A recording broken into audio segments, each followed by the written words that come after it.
century of medical advancements has worked to eradicate some of the world's deadliest diseases, such as measles and polio. Towards the end of the 19th century, though, campaigns against vaccines began to erupt. People began to refuse vaccinations. Today, parents and students are allowed to apply for exemptions.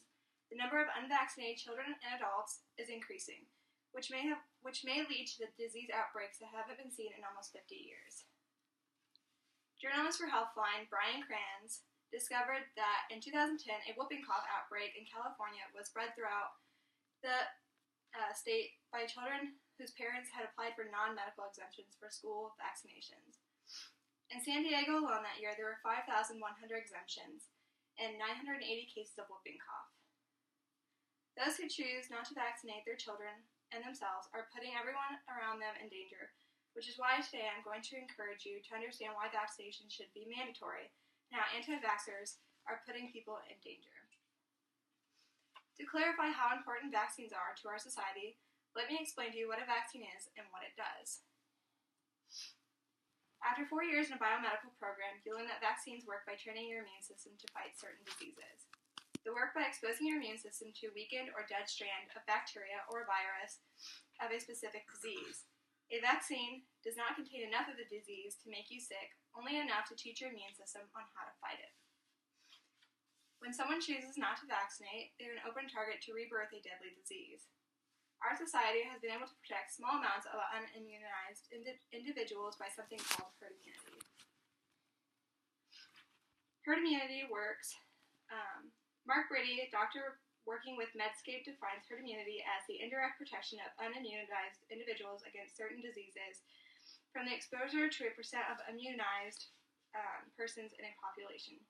In other words, meaning that the spread of disease is limited, making it difficult to spread throughout a whole population.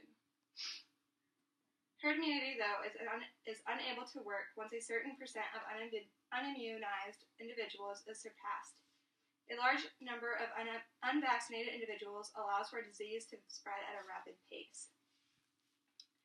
CPS website on vaccination states that by not vaccinating, those with medical conditions or weakened immune systems, also including infants and elderly, are put at a higher risk because they are unable to vaccinate themselves. Instead, they rely on high vaccination rates to protect them from these diseases. With a growing number of unvaccinated individuals, society is put at a risk. With this information, I can see why you would be confused on why someone would choose not to vaccinate themselves or their children. Well, there are a few reasons why someone may pursue this path. In an interview for Skeptical Inquirer, Dr. Paul Offit discussed the anti-vaccination movement with journalist Lindsay Beierstein. Beierstein asked Dr. Offit about vaccination exemptions. Dr. Offit explained that people choose not to vaccinate on the basis of two main reasons. People choose not to vaccinate a lot of the time because of religion. They believe that vaccinations do not fall within their line of beliefs. The other main reason is people lack fear of these diseases. Since we have eradicated all these diseases and no longer see them anymore, people choose not to vaccinate because they believe that they're not going to pop up. People no longer see the importance of vaccinations and do not realize the safety they provide for our society. Many of you may be asking, what can you do to help minimize the non-vaccination movement and help non-vaxxers change their point of view? Well, I have 3 solutions for you. Education. People need to be educated on what a vaccine is and what it is providing for our society. If they do not understand a vaccine themselves, they may not want to vaccinate. Another proposition is legal action. Work with your community to petition schools to require vaccinations and have stricter policies for exemptions. Another way is to encourage anyone you know who's an anti-vaxxer to see specialists. Ask about vaccinations and what they are missing out on. A specialist can thoroughly explain the benefits vaccines offer and help someone to change their mind.